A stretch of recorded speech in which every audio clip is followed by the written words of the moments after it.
Hey traders, Nick Shaheen here looking at NEO, but not really so much as to how to trade NEO, but how to deal with a winning trade. So I just got a message from the chat room.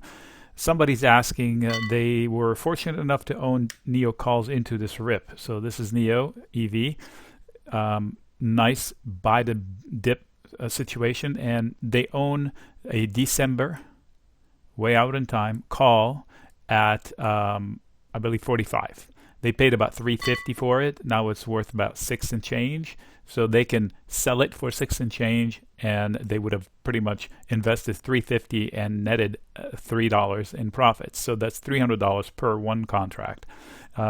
Nice move. But the question was, how do I lock my profits? How can I put it to work and stay long? So one way is to book some and leave some. So if I have 10 contracts, I book some and I leave some with house money. That's the easiest thing to do. But they were specifically asking, how can they sell calls against it? So you've heard of covered calls. People think about that and they think, okay, I have to own shares to sell a covered call. Not so. If I own calls, I can sell covered calls against them, because owning the calls affords me the right to buy shares at said price. In this case, at 45. So if I sell a call at 45 anytime here, it would be covered because I own the right to buy it at 45. Selling a call at 45 is basically shorting the stock at 45. But since I own one to buy it at 45 out in time, I'm long and short at the same place, so there's no incremental risk. The only risk is the money out of pocket.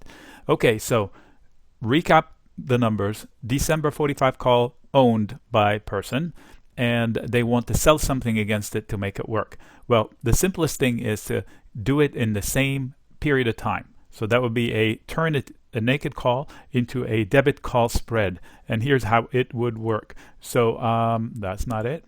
We will go to NEO. Take that out.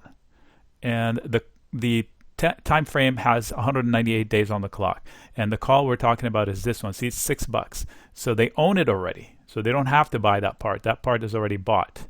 Okay, I'm just reflecting it. And what they would do is they would sell something against it. Let's call it 45, 55. So look, they paid $350 to originally buy this one. Now it's $6. What they can do now is they can sell this one for $350.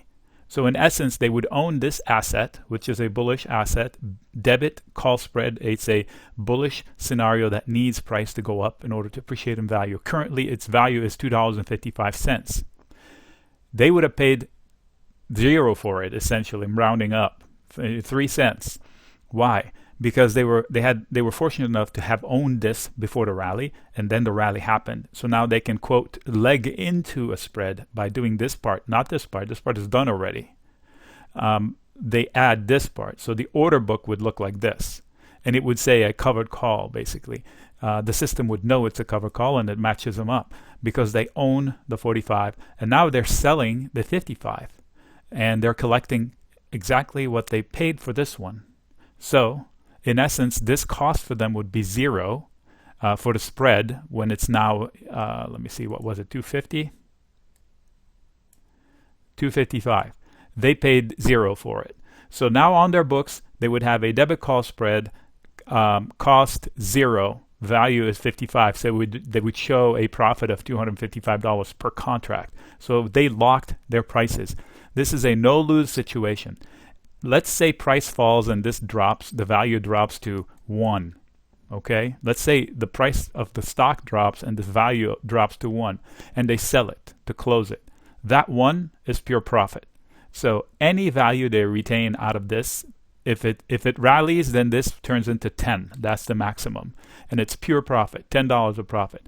Let's say it rallies and they book it when it goes up to 5. That's $5 profit. So they lock their profits. Their entry cost into this asset, which costs now $2.55, $255 per contract, is zero.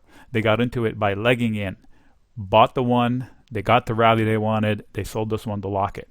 There are other ways of doing this by moving this into different time frames. So I can sell the 55 shorter time frames. Then that would be called something different. This is a debit call spread, vertical spread, same time. 198 days. If I sell this one out in this area, where 37 days or 60 days or whatever, then it turns into something different, and it would be called either a calendar if it's at 45, which I wouldn't do, or a diagonal at 55, which I could do. Just these are terminology. They're still spreads, but they're playing with time. So the calendar effect kind of gives you an opportunity to repeat the process again. But the straightforward way, how do they say, keep it simple, stupid, would be to do this. Again, they're not doing a spread right now. This is gone and done. This is the action that they would do because they already own this one. All right, this is another version of selling a covered call. We do this stuff all day, every day in the chat room. There should be a link down below in the description. If not, reach out to me. I'll hook you up. It's not free to be in there because it's a lot of hard work, and it's 300 people that contribute. And it is free to try out. So the link would be to a PayPal doorway, but it's for $0 for 10 days. You evaluate, cancel anytime, no hard feelings. Why do this? Because I want to make sure that it's real people jumping into a room full of nice people. The trading styles vary. We have equity, futures, options mostly, and perma bears, perma bulls. All kinds are in there, and all opinions welcomed as long as they're nice. Jerks are kicked out. Nick signing out.